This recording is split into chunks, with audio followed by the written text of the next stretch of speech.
71歲嘅盧宛茵最近嘅情況曝光，令人心痛。佢已經喪偶38年，全心全意地撫養住3個仔，至今卻唔敢再婚。內幕令人震驚，人生每時每刻都喺考驗我哋嘅抉擇。有啲人賭注喺愛情上，有啲人則喺事業上。唔管結果點樣，都係我哋自己做嘅選擇。俗話講，選定咗嘅路，即使跪埋都要走完。就好似孫軒曾經為咗事業而放棄咗愛情，至今50歲依然單身咁樣。而家就嚟講講選擇愛情放棄事業嘅盧宛茵。或許大家對盧宛茵呢個名字唔太熟悉，但提起佢參演過嘅電視劇，大家一定都會有啲印象。佢參演咗好多受觀眾喜愛嘅影視作品，在每一部劇中都扮演咗母親嘅角色。盧宛茵於1953年出生喺香港，行內人尊稱佢為Madam Lo。佢嘅家庭條件相當優越，父親係銀行高管。因為對攝影嘅熱愛，佢爸爸給咗佢一個攝影嘅機會，仲拎咗亞軍。從細到大，盧宛茵就展現出咗出色嘅表演天賦。20多歲嘅時候，佢就加入咗 TVB 嘅藝員訓練班。以資歷嚟睇，周潤發、劉德華、梁家輝同埋劉青雲等都係佢嘅師弟師妹。喺盧宛茵嘅演藝生涯中，佢從來都冇經歷過少女時代，剛一出道就喺劇集《朱門怨》中扮演媽媽嘅角色，因為二少奶呢個角色一炮而紅。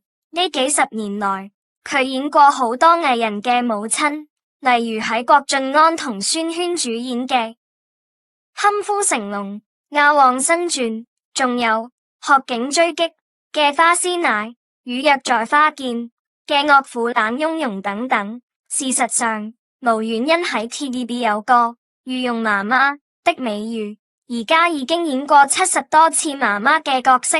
佢記得最深刻嘅就係演李國麟嘅媽媽，兩人因為年齡相仿，拍攝時總係互相逗笑。當時佢決定不化妝上鏡，幸好當時嘅戲份佢演嘅係死者，本來導演預計需要露臉，但兩位對手戲演員就係笑個不停，只好蒙上臉先可以正常拍攝。對於長期扮演母親角色，盧宛茵從來都冇感到唔開心。佢熱愛演戲，而且靠演戲來供養孩子上國外留學，佢對此感到滿足，並且決心堅持演下去。之前喺 TVB 嘅重頭劇集《鐵探》中，佢首次同姜皓文合作，喺劇中飾演一位患有腦退化症嘅母親。相信睇過盧宛茵同姜皓文喺監獄探望嘅戲份嘅觀眾，都會被兩人出色嘅演繹所感動，熱淚盈眶。盧宛茵表示，佢好中意《鐵探》入面嘅呢個阿媽角色。佢諗起嗰場探監嘅戲時提到，事前冇進行彩排，但係當時一次過，所有人都好滿意。盧宛茵透露，喺劇組揾佢演呢個角色時，佢哋明確同佢講戲份唔多，希望佢唔好介意。佢話，我做咗幾十年演員，其實我唔在乎戲份多少，只要角色有發揮嘅餘地，我就好開心。當我完成最後一場戲，同大家話再見時，冇想到大家竟然送花，一齊影相，呢個令我感到意外，我好容易感動，喊咗起嚟。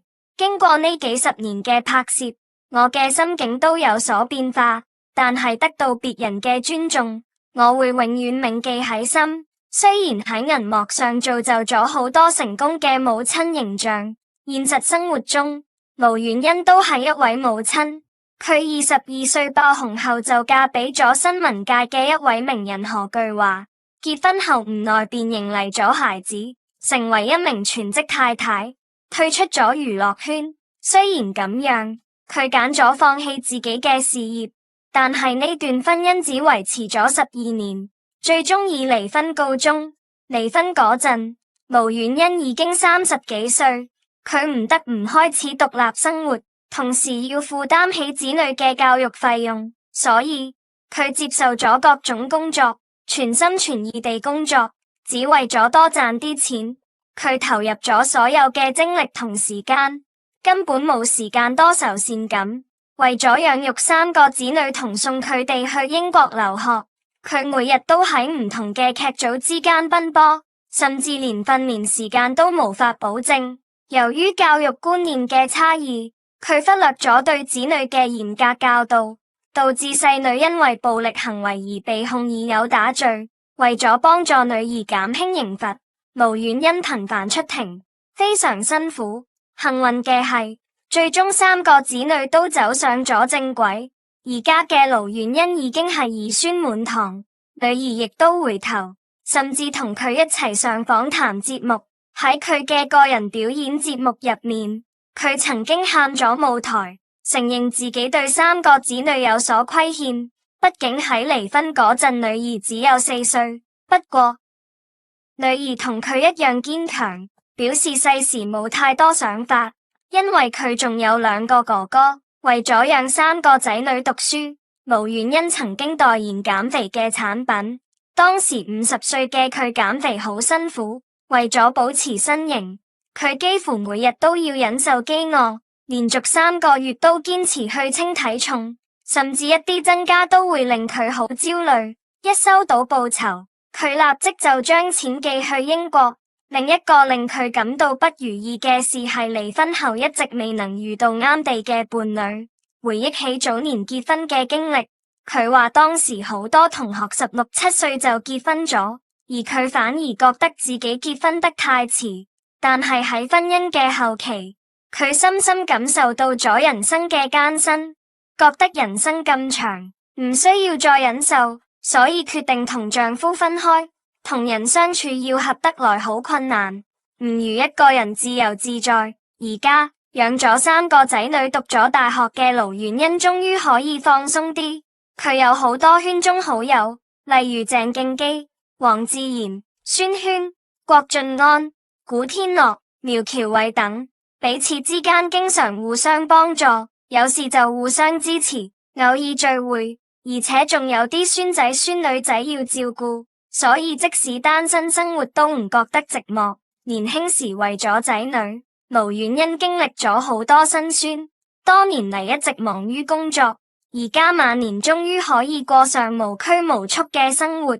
佢唔再願意用另一段婚姻去束縛自己。孫軒曾經講，盧婉欣係真性情嘅人，即使仔女已經成年，佢仍覺得欠佢哋太多，甚至公開唱心債，向仔女致歉。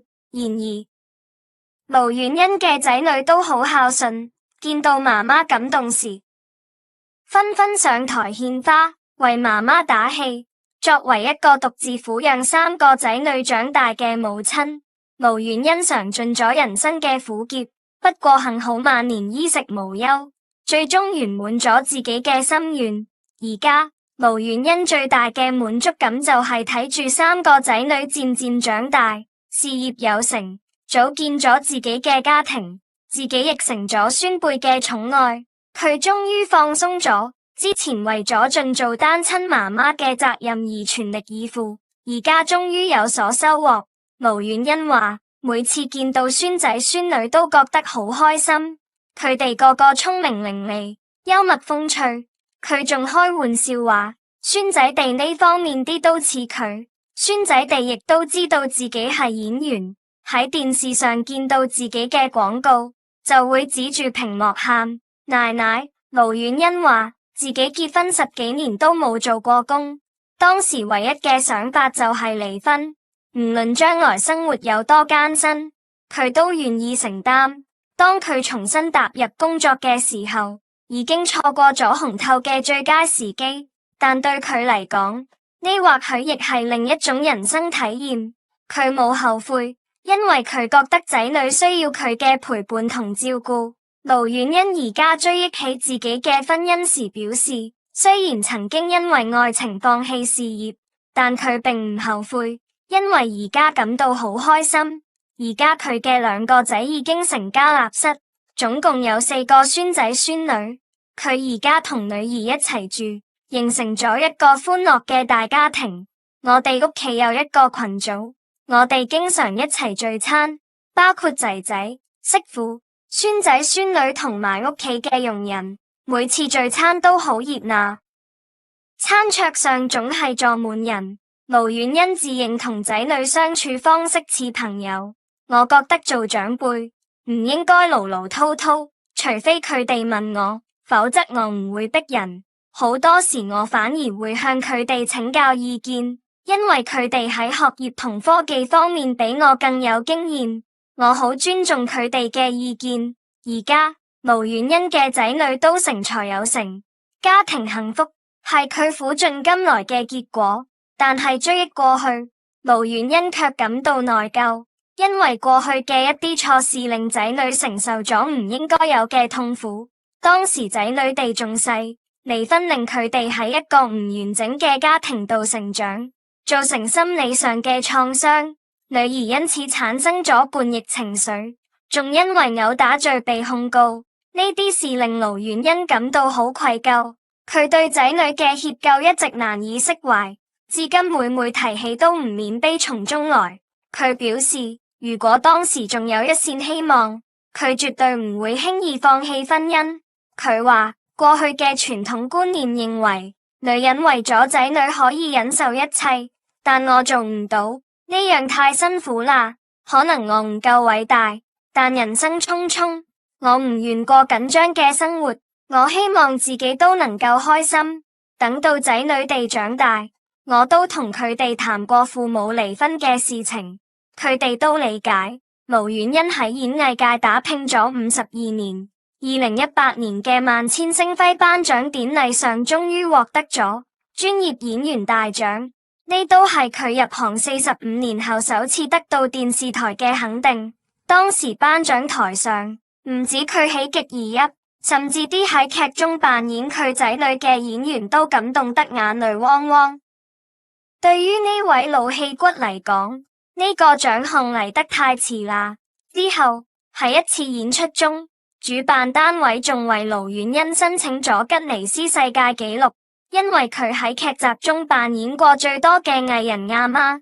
直到2019年，佢先退出咗 TVB， 轉投香港電視 HKTV。喺盧遠欣離開 TVB 後，有記者喺銅鑼灣偶然發現咗佢嘅身影。當時佢戴住白色口罩，一位滿頭白髮嘅男士牽住佢嘅手慢慢逛街，兩人手牽手走入咗附近嘅餐廳。有一個伴侶陪伴自己都係一件非常美好嘅事情，相信仔女哋同大家都會覺得啱啱地。而家71歲嘅盧遠欣話自己仲好鍾意演戲，日日都會睇啲美劇，然後研究演技。笑稱希望自己可以扮演間諜嘅角色。我哋都祝願盧遠欣身體健康，帶嚟更多優秀嘅作品。咁今日嘅影片就到咁啦，歡迎大家按讚、分享影片同埋訂閱我嘅頻道。我哋下期再見。香港知名男星、實力派演員廖啟智喺2021年因為癌不幸過生。當時廖啟智嘅過生，唔少網友都大有可惜，話晒廖啟智演技在線，係絕對嘅實力派。唔經唔覺，前段時間都迎來咗廖啟智過世周圍年紀念日。廖啟智嘅遺孀，香港知名女星陳敏兒，都係罕見蒲頭。佢哋一直俾外界稱為模範夫妻。不過最近陳敏兒就接受採訪透露，兩人並唔係模範夫妻。佢仲透露曾經想同亡夫分手，仲指出廖啟智有好多份，例如太大男人主義，稱其好難相處，仲表示對方操控欲好強。佢講起咗夫妻多年嚟嘅嘢，佢透露兩人係同期訓練班同學，兩人嗰陣係屬於一見鍾情。佢表示當時好多男同學都喺表現自己，但廖啟智就好有型。咁就好裝佢。隨後佢講述咗佢哋夫妻好多不為人知嘅嘢。兩人喺拍拖嘅時候即興去歐洲旅行，但呢個過程就比陳敏兒好辛苦。佢表示自己已經計劃好去邊度搭車，到咩企落車等。到廖啟智一直都話好近行下就可以，喺嗰陣佢多次要求搭車，但都冇用，結果走咗好耐都冇到，最終都要搭車。佢形容嗰陣嘅旅程發現兩人有好多唔啱，喺旅遊期間呢，佢已經想好返到香港就同廖啟智分手，結果廖啟智突然間接到通告要返香港拍戲，所以佢要提前返港。兩人只係相隔3日就會重聚，但喺機場兩人竟然相擁而喊。呢一刻佢明大家心都有對方。隨後結婚呢件事，廖啟智一直都唔願意求婚，後來都係陳敏兒逼嘅。佢同廖啟智表態唔結婚就分手，廖啟智驚失去太太，所以兩人最後先結婚。佢仲稱廖啟智好大男人主義，平時好難相處，而且操控欲好強。喺冇生仔之前，廖啟智唔俾太太放工之後去見同事，男女都唔得。生仔後，廖啟智先開始識就佢，而佢都表示明老公嘅挨眼瞓，擔心失去佢。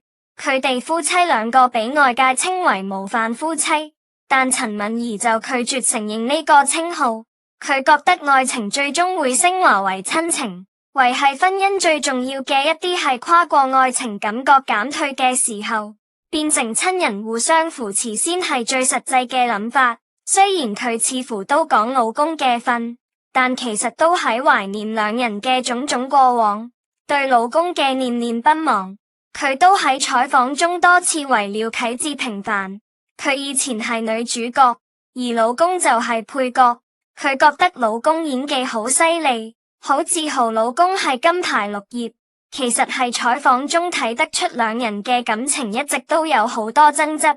但兩人就因為愛維持得到廖啟智病逝後仲，佢大方講出咗真實夫妻喺生活中都會有摩擦，唔係得甜而冇苦。陳敏兒仲大傾呢幾年廖啟智過世之後嘅生活，引發咗唔少關注同熱議。陳敏兒今年64歲，而家佢狀態睇落都唔錯，頭髮雖說有啲花白，但成人精神狀態極佳。受訪時講嘢條理清晰，好有自己嘅諗法同見解。廖啟智嘅過身對於陳敏兒係致命打擊，但生活要繼續，陳敏兒唯有默默接受一切。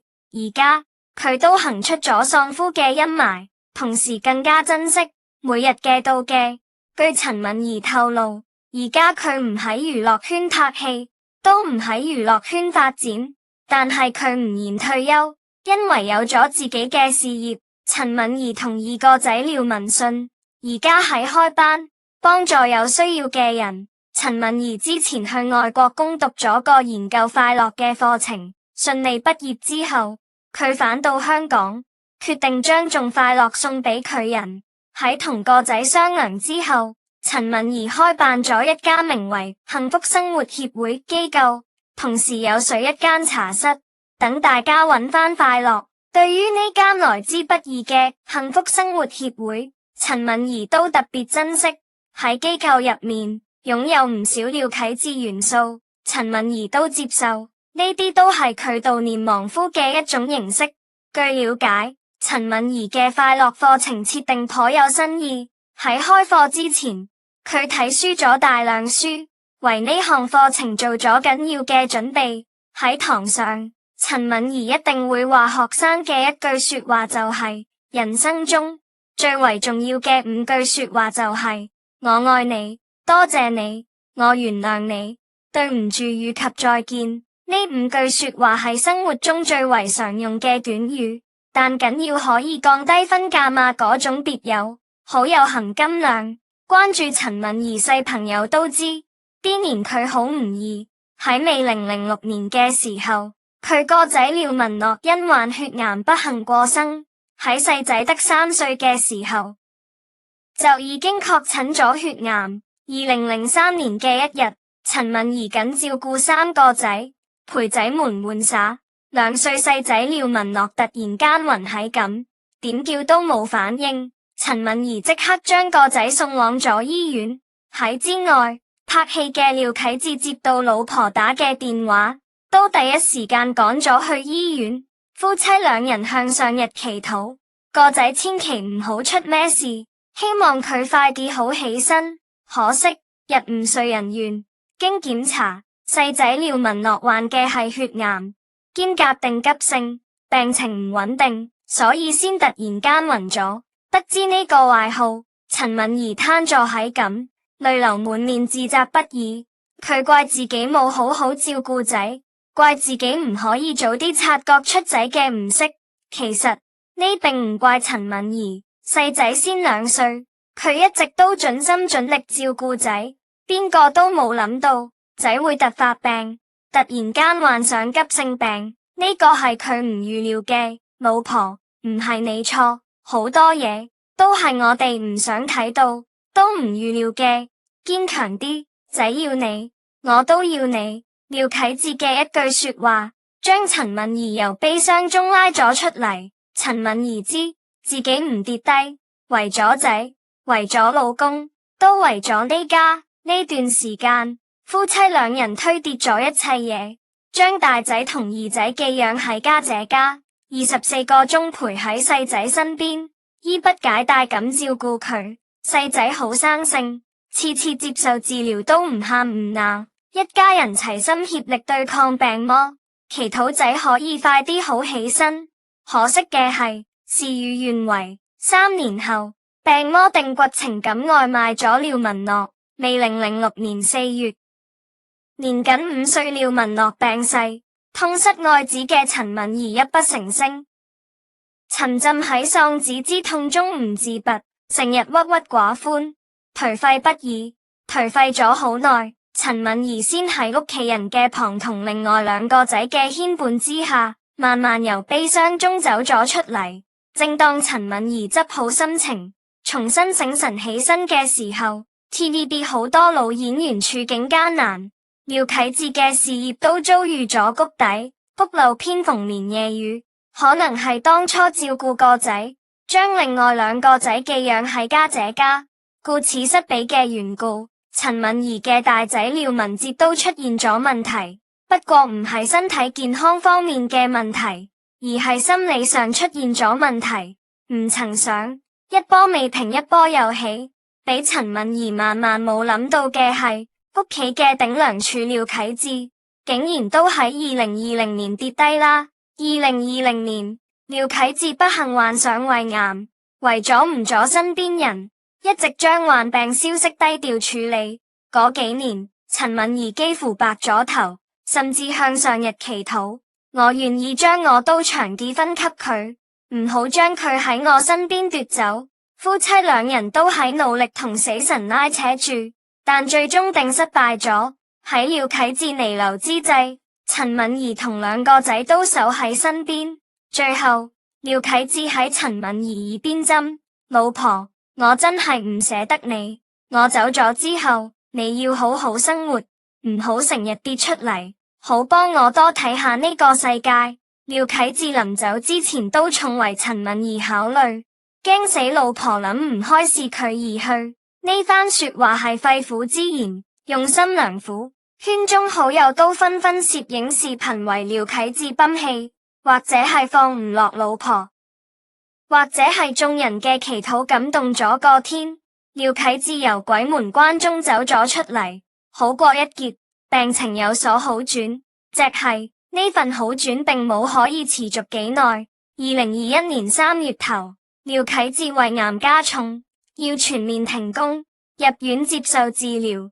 2021年3月28號，廖啟智誤敵癌魔，喺沙田威爾斯親王醫院安然過生，享年66歲。同年4月20號，屋企人為廖啟智舉行咗安息禮。廖啟智走咗之後，陳敏兒就喊唔出嚟，都唔講，仿佛成個人嘅靈魂似乎都隨着老公嘅過世而被抽走咗。經歷咗系列變故之後，陳敏兒痛不欲生，可佢知佢仲有2個仔要佢唔一嘢沒跌低。廖啟智走之後，陳敏兒每個月都會去老公嘅手機交費，廖啟智嘅手機開住機，就仿佛佢從自己身邊一樣，從未返出去。廖啟智開1年多，陳敏兒終於放手停咗廖啟智嘅手機，但佢堅信總有一日兩人會喺屋企重聚，昔日恩愛嘅種種依舊喺心中，嗰份唔捨同牽掛之情定每日喺回蕩。陳敏兒話自己要做嘅就係帶住廖啟智嘅愛返落去，好好照顧2個仔，將佢哋引向正道，等功成身退嘅時候，佢就得了無牽掛嘅去見廖啟智啦。人有悲歡合，月有陰晴圓爭，你永遠唔知聽日同意外邊個嚟先。我哋可以做嘅就係盡我哋最大嘅努力過好每日。雖然廖啟智先一步開咗，對陳敏兒嚟講堪稱不幸，但可唔可以俾咁優秀嘅男人寵愛咗一世，佢又何其好彩。兩人早有約定，喺天堂一定會再相遇。希望陳敏兒能夠勇敢咁面對生活，好好返落去，因為呢啲先係對廖啟智最好嘅懷念。